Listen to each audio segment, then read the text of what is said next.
involved. We had Davis, we had Lampkin, Carlos, all these guys looking for each other, making the extra pass, getting everybody involved, right? We were playing a little bit of bully ball underneath the basket in the paint, and we had those guys on their heels getting a double-digit lead. And then we went on a little bit of a drought there, and Starling kind of got us out of it. But what worries me about this game a little bit is how much we relied on Starling, and we went away from what we were doing. And every time Starling touched the ball, it didn't look like he had any intention whatsoever of involving anybody else. It was just him going to the hole. Sometimes it gets a double team, triple team. And, he did have some good looks where he had the right matchup where he could blow by some guys. But I worried that the way that we took everybody else out of the game, and every time Starling touched the ball, he single-mindedly was just, I'm going to the hoop. I'm not involving anybody else. At that point, and against other teams, I wonder if that's going to kill us. Keith, I appreciate your perspective, but in this game, the Seminoles couldn't guard him. They guarded him pretty nicely back on January 4th, but that was Starling's first game back when he couldn't really drive or finish with the left hand. Today, he did drive and did finish with the left hand down the stretch. He was, if he's going, why not get out of the way? That's what a lot of these offenses down the stretch do anyways. It's harder to get into your stuff. When you're in control like that, he waved off the Lampkin screen. He was in his bag. You gotta let him cook right there. Yeah, I agree with you. And we have seen games where other teams take him away, and then we're really stretching to figure out, how are we going to score. And you're right. The guy was on a roll. He at that point, you go to the well and hope that the well doesn't dry up, right? I hope that he can make more free throws down the stretch. That was a little hairy there for a bit. 3 for 8 but, at the thank line. God the other guys who got to the line were making them. But I just wonder against SMU, and if we manage to get past those guys, what happens against tougher competition, because they're going to take him away. Florida State couldn't do that tonight, but I liked how we were kind of revolving everybody else in the offense, and then we wanted to ride our big horse there, and it worked out for us. But I just wonder whether we got to be a little careful about that. Right, it's a great point, Keith, and we appreciate you calling in to the double overtime tonight. And your point is taken well, because against a Clemson, it will not work. I don't even think Syracuse will be in a position to play a close game. Against SMU, it honestly might work. We saw a week ago tonight in Dallas, Starling was all right against SMU down the stretch. I think he'll be fine against anyone in the top, or I guess say the bottom 15 of the ACC. There's 3 teams in this conference that are tournament locks, and coincidentally, they all have great defenses.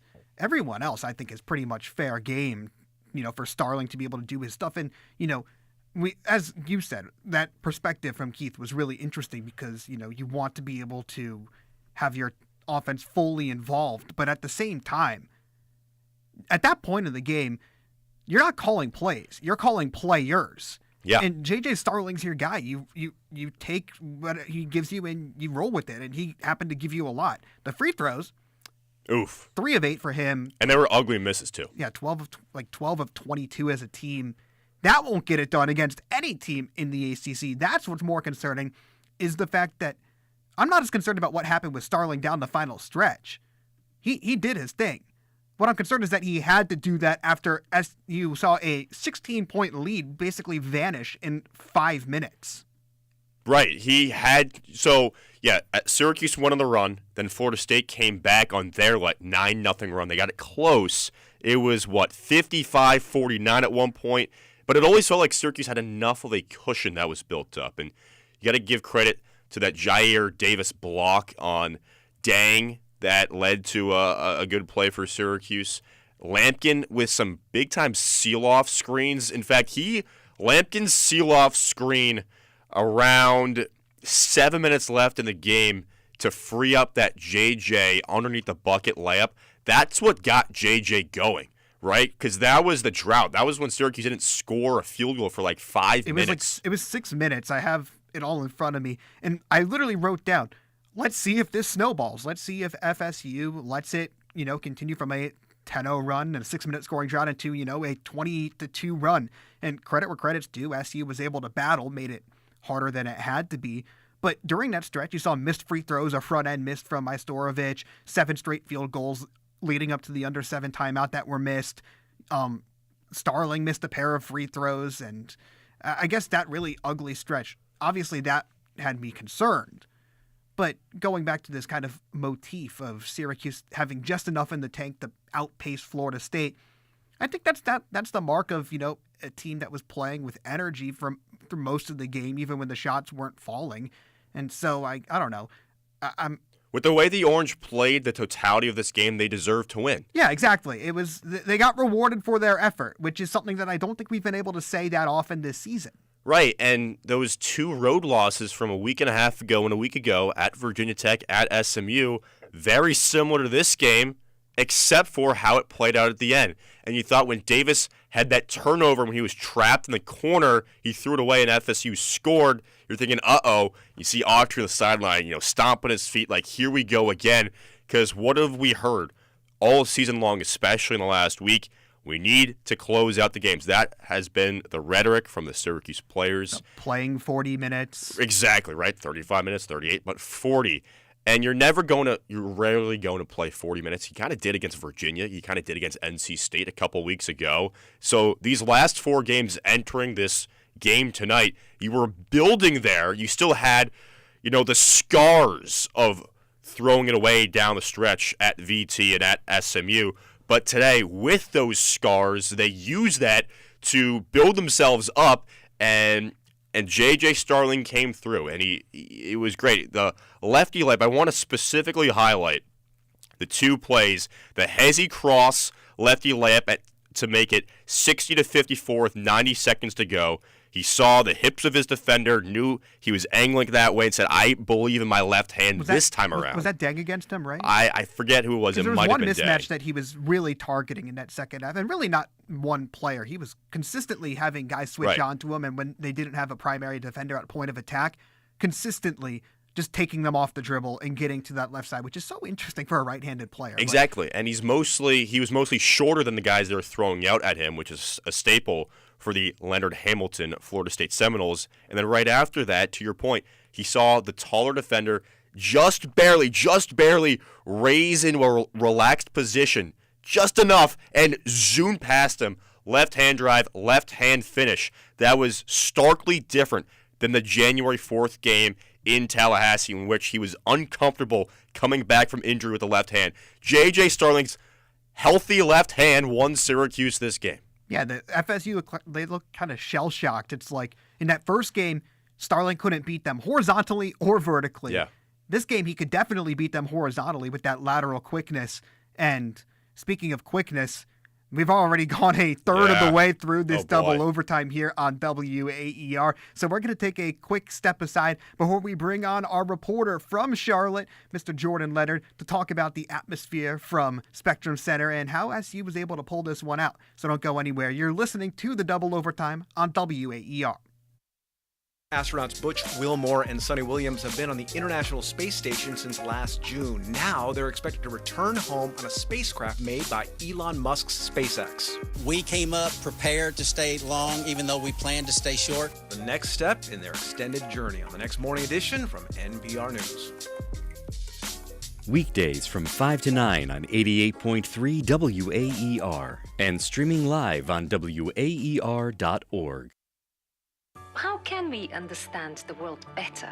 The BBC World Service is a window onto the wider world. A vantage point from which to survey a new horizon. News, reports, and analysis from around the world. Stories we think matter. Different people from different societies. We get to the heart of global issues. News, stories, and global perspectives from the BBC World Service. Weekdays after morning edition at 9 on 88.3 WAER, your local NPR station. What does your city do really well? Transportation? Climate resilience? Maybe it's unique solutions for housing. Next time on 1A, we meet mayors who are facing their city's biggest challenges head on. What lessons do you think others can learn from your town or city's mayor? And what do you wish your mayor did differently? Email us at 1a@wamu.org. Weekdays from 10 to noon on 88.3 WAER.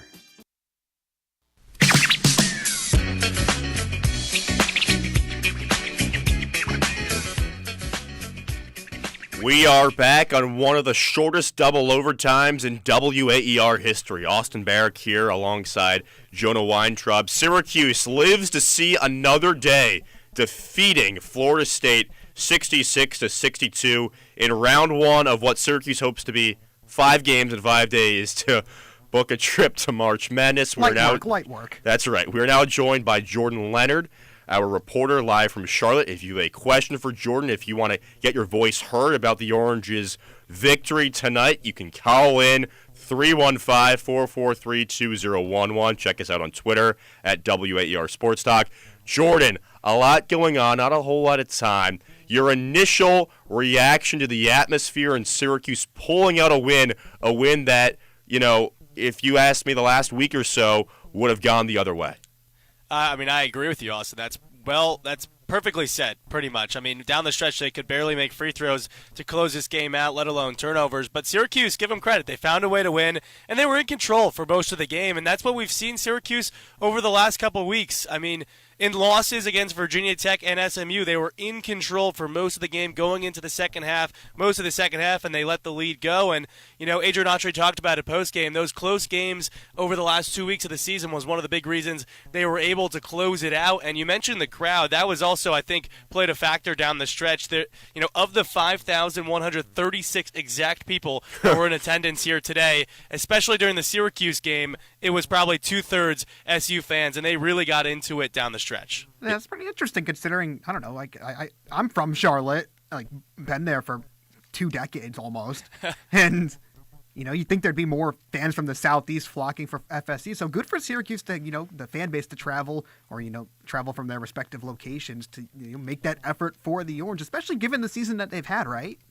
Yeah, Syracuse has not inspired anything from the fan base so far this season. You just look at the crowds over the last couple of weeks at the Dome, nowhere close to what Syracuse is used to. But, postseason basketball, Joe, I am shocked that Florida State didn't show up a little bit more, especially in a potential last game for Leonard Hamilton. Turned out to be his last game here at the ACC tournament. But, Syracuse fans, I feel like, not comparing it to an NFL team, but like the Pittsburgh Steelers, I feel like Syracuse always travels pretty well into those big cities. Austin Barrick and Jonah Weintraub here with our reporter, Jordan Leonard, on the double overtime. Syracuse winners over Florida State 66-62.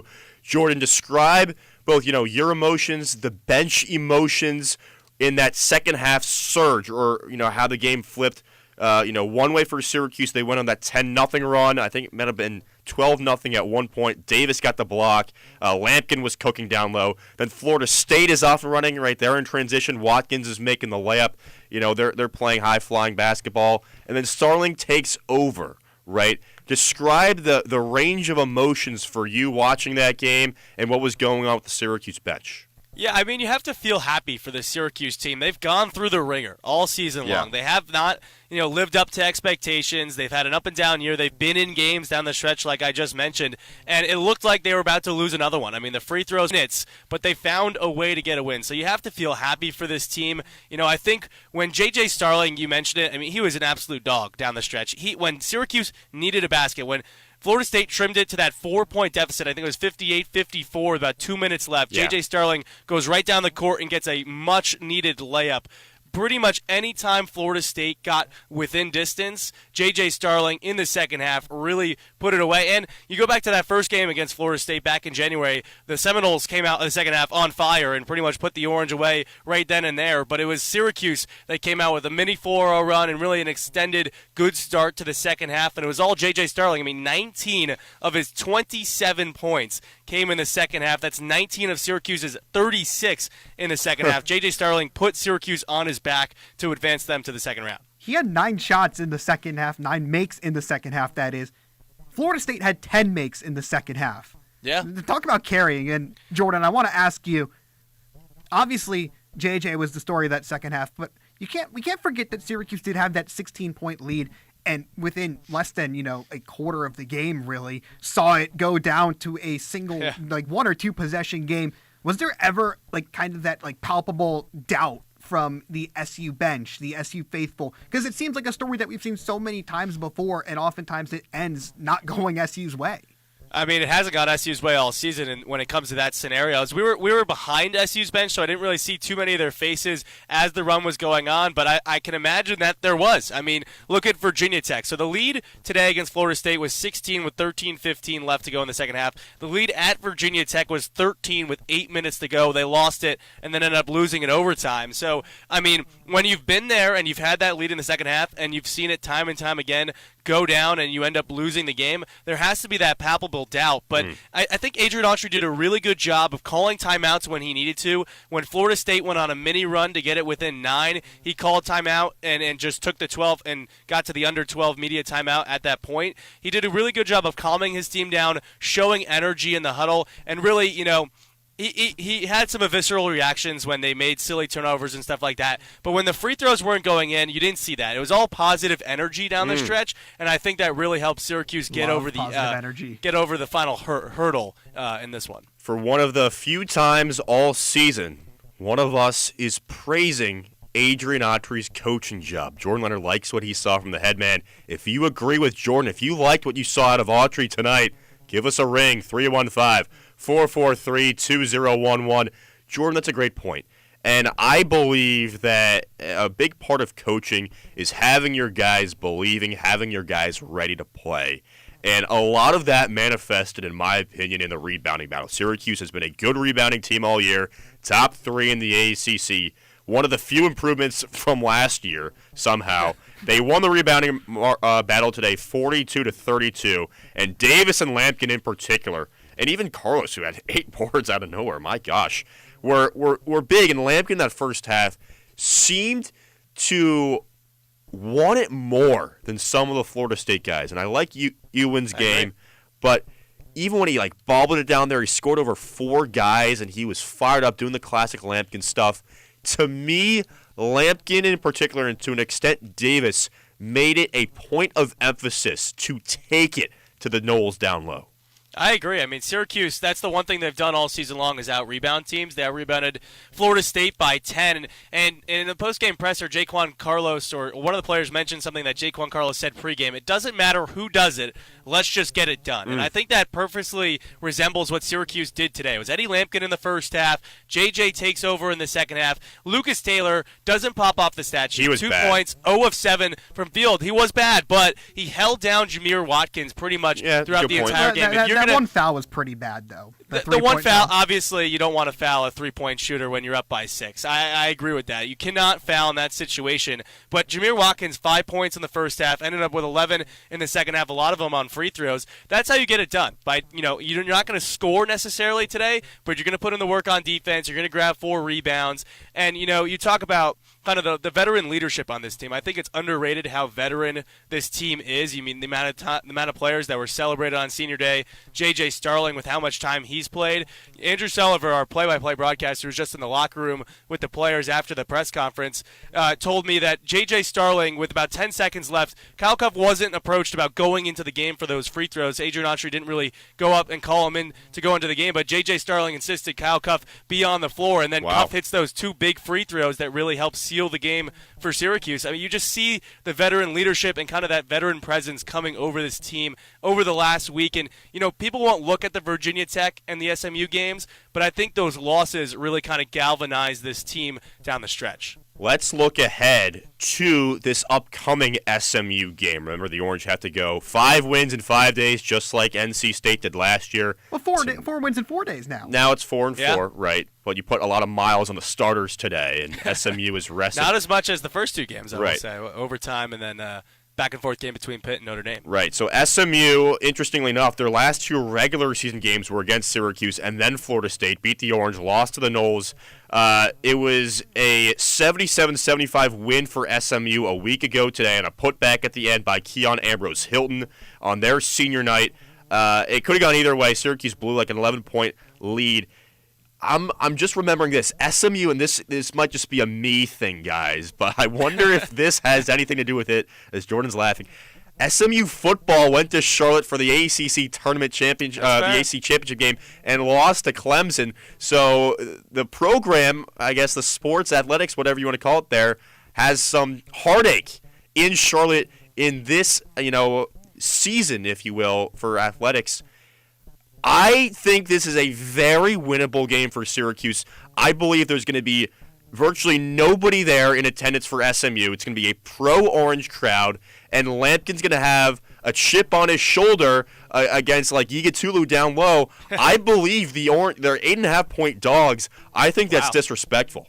I mean, I don't disagree with you, Austin. I'll make it quick here. I know you guys want to get to your final words before the double overtime concludes, but you mentioned SMU coming, the first time they'll play is tomorrow, and they need wins. They have no quad one wins going into this ACC tournament to get to the NCAA tournament. You could say it, Jordan. So honestly, you could say it. They're frauds. Yeah, they kind of are frauds. But when you look at it, they're not necessarily looking like they need to beat Syracuse. Obviously, they need to win multiple games though against the Clemson or Louisville. Looking ahead. So if SMU's looking ahead, Syracuse can get a win. But they played very tough down in Dallas. I mean, they played very tough, Syracuse. And when you look at it, at this point, Syracuse is playing with house money. They played on the road against SMU, played very well. Using that kind of same scouting report, I don't see why not Syracuse can get a win tomorrow night. I agree. I've been watching this SMU team, keeping up with them throughout the season as with most of the ACC. The no quad one wins, just they don't blow you away with anything. No. And, I think that, Syracuse has a fun chance to, play with house money and send the ponies to the NIT. And if you look at it, I'm just looking at the box score. Sorry for cutting you off, Jonah. No, you're good. 14 turnovers for Syracuse led to 16 SMU points off turnovers, 12 steals for the Mustangs. If Syracuse cleans their act up, especially in that second half, they would have easily closed out SMU on the road. You have to really limit the damage from Cario Oquendo. He can really light it up. 3 of 6 for him. Austin. From Boopy Miller, too. Yep, Boopy Miller is a solid player as well. All right, Jordan. We have to let you go now. You'll be back on our airwaves tomorrow. Don't you worry, folks. Jordan Leonard and his, depths of knowledge will be back on the air for us tomorrow. Get some sleep, Jordan, and power us through the airwaves tomorrow. All right, Jonah. We have about 5 minutes left here. It's time for our final words. I'll allow you to get us going. Well, it kind of feels like a first words here because of how short this double overtime is. But, no. I think that, we've been talking about how, this was a resilient win for SU and all that, yada, yada, yada. I don't know. To me, my final word is that really nothing SU can do in the ACC tournament is going to make me look at this season any differently. Wow. Well below 500. Even if they were to somehow win 5 games in 5 days, beat Duke, Clemson, and Louisville, I'd just be sitting there like, okay. What if they beat Duke to win the ACC tournament? My hair I would light my hair on fire. I think it would be awesome, but it wouldn't make me look at the season differently. It would make me be like, okay, this is a team getting hot on a whim in a single elimination tournament and probably having the same effect as NC State did this year, where they invest all these resources in, they extend Kevin Keats and there's a bunch of hub and buzz around the NC State program just for them to be out of the ACC tournament the next year. I just think in general, it'd be awesome if SU could make its miracle run. They'd be the story of March, but I don't want to, nothing they can do will make me lose sight of the fact that to get up to this point, there's just been so much heartbreak, so much dysfunction throughout the season, one of the bottom feeders of the ACC, and I think that this is just more a projective final word in the sense that I need a single elimination tournament, while fun, isn't going to change my mind that this team has underachieved on expectations that were set throughout the season after a 20-win year last year. It's, I think that they'll win 5 games in 5 days?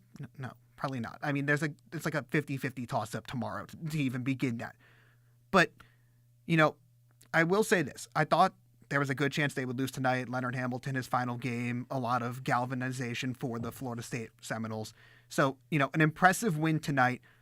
But, at the end of the day, this is the team that we've been following all season and seen them kind of struggle. Not really. They've struggled consistently. So, I just don't think much can change my mind about the fact that this season has been a disappointment. In response to that, this season, I agree, has absolutely been an underachievement.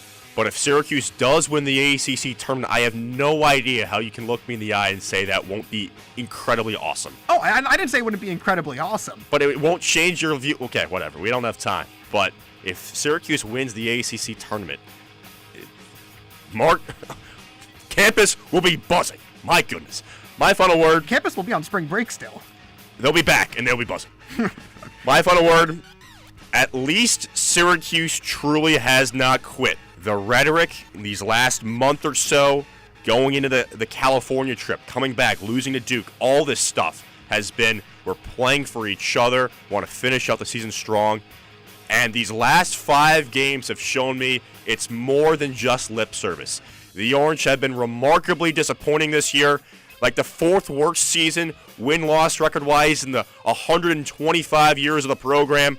But at least they have not quit. And for that, I give them respect. I do. Respect. We can agree on that. That's right. All right. Shout out to the Orange. This has been the Double Overtime on WAER Syracuse. Our next broadcast tomorrow, 14 seed Syracuse against 6 seed SMU back in Charlotte, the Spectrum Center. What up? Tip-off 9:30. Hopefully the game before does not go to double overtime like it did tonight. McClurg Remodeling Countdown to tip-off starts at 9, ostensibly. Double overtime until 1:30 a.m. with Alex Bergstein and Adam Gotkin, and hopefully our guy Tyler Aiken as well. Next lacrosse broadcast against Manhattan, and sometime down the future. I believe that game is next week. The Orange back in the top 10. Some thank yous to hand out. Our producer, Alex Bergstein, our engineer, Tyler Aiken, who will be doing it all tomorrow. Thank you, Tyler. Our reporter, Jordan Leonard in Charlotte, and to desk as well, John Baccio, Josh Richardson, and Timmy Weiss. For Jonah Weintraub, I'm Austin Barrick. The Orange live to see another day. Good night.